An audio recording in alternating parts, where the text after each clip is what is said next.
Okay, let's dive right into this. We're going to look at a truly powerful prophecy that comes out of a moment of just absolute crisis. So in this explainer, we're unpacking a promise made when it felt like everything was over for the city of Jerusalem. I mean, this was a promise that seemed to defy all logic, all reality. How can you have hope when everything is in ruins? Okay, so the story kicks off in a really interesting way. God is actually quoting the people of Jerusalem back to themselves. And what are they saying? Well, they've pretty much given up. They've accepted their fate. They can see the writing on the wall, and it points to a brutal, inevitable conquest. Now, before we get to the promise itself, we really need to feel the weight of this moment. So let's step back in time, into the world of 6th century BC Jerusalem, and really get a picture of just how dire things were. You know, what's so fascinating here is that the prophecy doesn't start with, "Don't worry." No, it actually starts by agreeing with their despair. It's like, you're right, the city is besieged, it's doomed. This verse is kind of like a bridge, you know? It validates their reality before, boom, hitting them with something completely unexpected. Okay, so this feeling of doom, how did it actually play out? Let's take a look at the devastating historical event. Because this wasn't just some abstract fear. It was happening. It was their reality. Yeah, see, the siege of Jerusalem, this wasn't some quick one-and-done battle.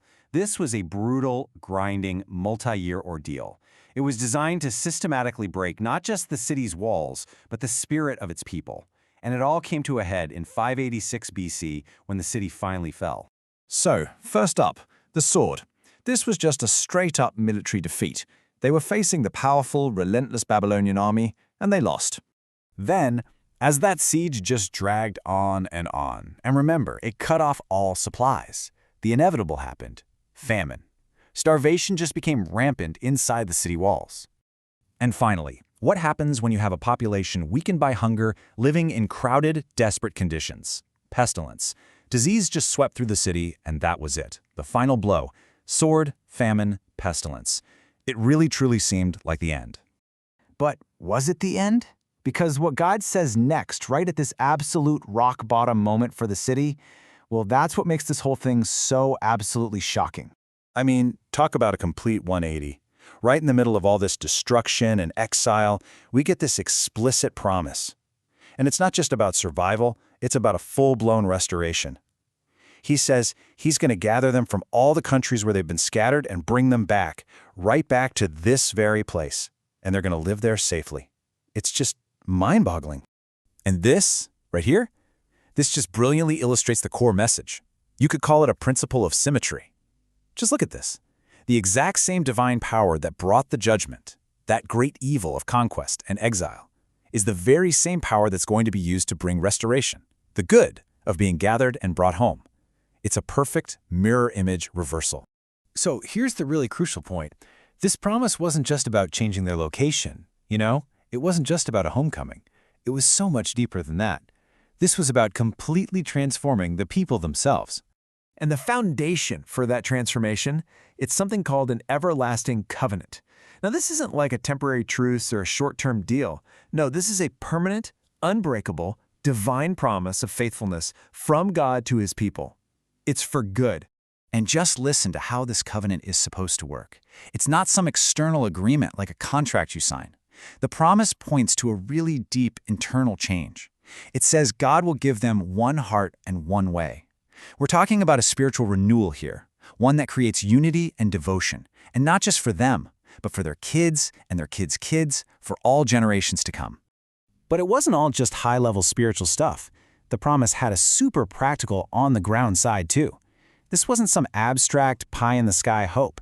It got into the nitty-gritty of rebuilding a society, the legal, the economic rebirth. People would be buying fields for money, signing deeds, sealing them, getting witnesses. You know, normal life would actually return. And we're not talking about some limited restoration either. This wasn't just for a handful of survivors in one little town. Nope, the plan was comprehensive. The promise details the resettlement of the entire region, from the central lands around Jerusalem all the way out to the mountains, the valleys, the south, the whole shebang. A full, complete national renewal. Okay, so all of this builds up to what might be the most personal, the most powerful part of the entire prophecy, the ultimate guarantee. And this is just incredible.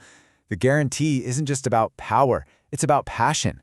God doesn't just say he's going to restore them, he says he will rejoice over them while doing it, that he will plant them back in the land with his whole heart and with his whole soul.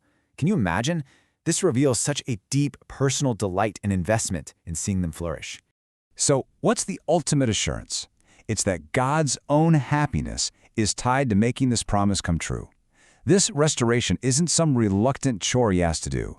It's a joyful act. And that makes the promise absolutely ironclad. And that leaves us with something to really think about, doesn't it? What's the difference between a promise that's just kept, maybe out of duty, versus a promise that's fulfilled with the wholehearted joy of the one making it?